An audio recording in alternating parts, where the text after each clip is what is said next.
teman-teman, jadi sekarang saya lagi kontrol di kandang ya.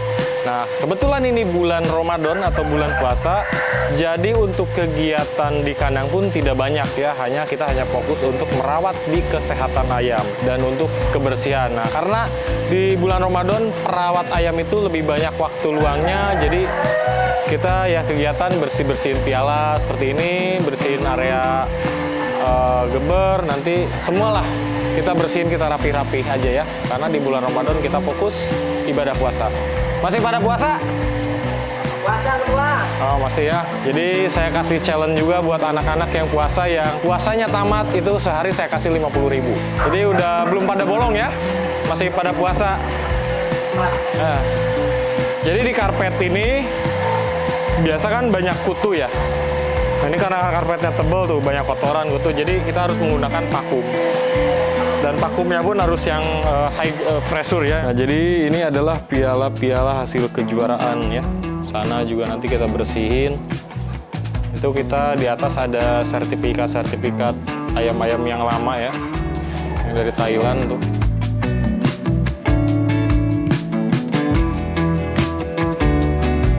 Jadi lihat tuh, ini hasil hisapan dari karpet ya. Tuh ada bulu-bulu ayam, ada debu-debu, ini ada kutu-kutu ayam. Jadi saya rekomen lah untuk menjaga kebersihan di karpet, di area kandang itu menggunakan vakum bagusnya. Vakum cleaner seperti ini sangat bagus. Nah, jadi bulan puasa ini kan kita tidak terlalu banyak kegiatan ya di kandang itu, hanya merawat untuk kesehatan ayam, menjaga kebersihan kandang, tidak ada kegiatan kontes ataupun pro, dan saya tidak mengizinkan anak-anak kandang untuk melakukan kegiatan itu selama bulan puasa. Di bulan puasa sekarang itu kebetulan sekarang lagi musim hujan ya, mau ke kemarau sih, angin-anginnya mulai mau kemarau, dan bisa dibilang ini musim ekstrim lah ya. Nah, di mana ayam itu seperti kita ketahui kalau pas musim ekstrim itu sangat banyak rentan terkena penyakit atau virus kayak gitu. Untuk mensiasati itu ya salah satunya dengan menjaga kebersihan. Selain itu juga kita harus melakukan vaksin rutin ya, seperti yang sudah saya jelaskan di video-video sebelumnya. Nah teman-teman, jadi sejarah kandang ini dulunya bekas gudang ya, bekas gudang furniture dan tidak pergunakan, jadi saya pergunakan untuk kandang. Nah, kurang lebih di sini udah 5 tahun ya dijadiin kandang. Kemudian kita bikin lagi kandang ternak, satu di masih daerah sini, satu sebelah sana, jadi ada 3 lokasi kandang ternak. Kemungkinan untuk next saya akan mengembangkan di satu lahan, karena sekarang kan lahannya terpisah-pisah ya, sini kandang rawatan, di sana kandang ternak, di sana kandang pembesaran. Jadi saya bakalan menggunakan satu lahan untuk satu kawasan khusus kandang pembesaran, kandang rawatan, kandang ternak, yang dimana nanti lebih meminimalisir budget pengeluaran, baik biaya operasional, gaji karyawan, dan lain-lain. Karena kalau misalnya dipecah-pecah di beda-beda lokasi itu kerasa banget biayanya ya. Di sana bayar listrik, di sini bayar listrik, di sana bayar listrik, WP semuanya.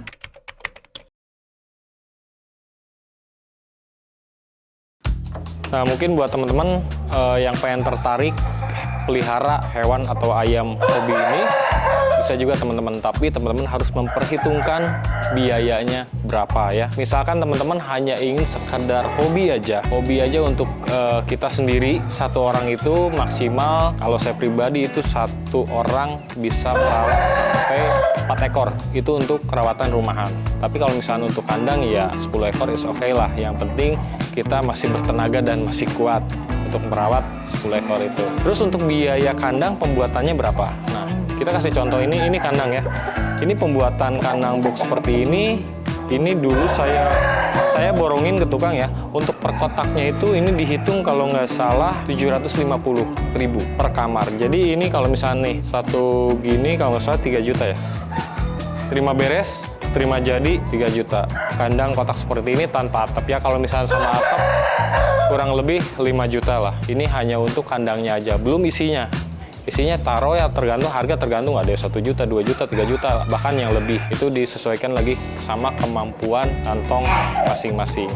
Itu kalau misalkan teman-teman mau sekedar pelihara aja atau hobi aja. Beda lagi kalau misalkan teman-teman mau jadi peternak atau breeding, di mana teman-teman hanya cukup membeli pejantan dan indukan, dan itu pun harus yang berkualitas. Karena kalau tidak berkualitas, ketika besar dari proses ayam pengawinan sampai bisa diseleksi itu kan 1 tahun.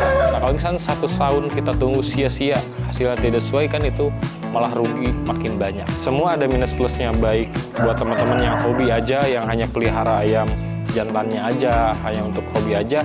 Terus ada buat teman-teman yang fokus di breeding atau ternak. Semua ada plus minusnya dan ada kelebihannya masing-masing lah ya. Operasional kandang itu ya cukup lumayan ya, dari mulai gaji, pakan ayam, terus obat-obatan, vitamin, terus listrik, wifi, air ya. Dan itu kurang lebih saya untuk operasional sekitar kandang satu aja 30 jutaan. Itu udah termasuk gaji, makan karyawan. Jadi untuk perawat ayam itu teman-teman tidak bisa pulang pergi. Nah, di mana kita harus menyediakan mes. Dan di mes itu kita sediakan alat masak, terus beras, untuk lauk bisa beli sendiri ya. Siang, malam, pagi, sore itu si ayam kepantau terus. Jadi kalau kita cari perawat tidak bisa perawat itu yang pulang pergi. Jadi datang pagi, sore pulang, itu nggak dapat kalau menurut saya. Untuk kasih rawatannya kurang maksimal. Jadi ayam itu tetap harus ditungguin layaknya kita mempunyai anak lah gitu ya. Ada yang bilang kalau ngerawat ayam hobi ini lebih daripada ngurus bayi gitu. Nggak bisa ditinggalin, nggak boleh ada yang libur, maksudnya nggak boleh ada yang libur gini teman-teman. Misalnya karyawan 4 tuh nggak bisa libur bareng gitu, jadi liburnya aplusan, misalnya minggu ini siapa, jadi rollingan kayak gitu. Nah, kalau misalkan bicara keuntungan sama kerugian, tentunya kalau misalkan kita pelihara hewan atau makhluk hidup ini ya, nah ini kan barang bernyawa ya, jadi sangat high risk, resikonya sangat-sangat tinggi. Beda lagi kalau misalkan kita usaha atau menyimpan benda yang nggak bernyawa atau benda mati, itu nggak terlalu beresiko. Resiko paling tinggi dalam hewan peliharaan ini ya adalah kematian sama penyakit. Itu aja sih. Kalau misalkan ayam udah bagus, tawarannya bagus, tiba-tiba mati, ya kita mau bicara apa gitu. Karena ini barang bernyawa. Nah kalau misalkan bicara keuntungan itu tergantung dari tujuan kita di awal membangun kandang ini untuk seperti apa. Ada yang emang tujuannya untuk jualan aja, ada yang emang tujuannya untuk ternak aja, ada yang emang tujuannya untuk sekedar hobi sendiri aja, ada yang emang semuanya dijalani gitu. Seperti saya ya semuanya jalanin, saya hobi gitu ya, saya jalanin hobi ini gitu. Nah, ketika ada penawarannya saya jual, ketika nggak ada penawaran bagus dan bisa saya breeding, lebih leluasa kita lakukan. Kira-kira begitu teman-teman. Buat teman-teman yang mau memulai ya tentuin dulu tujuannya, apa mau breeding, apa mau hobi, apa semuanya dijalanin.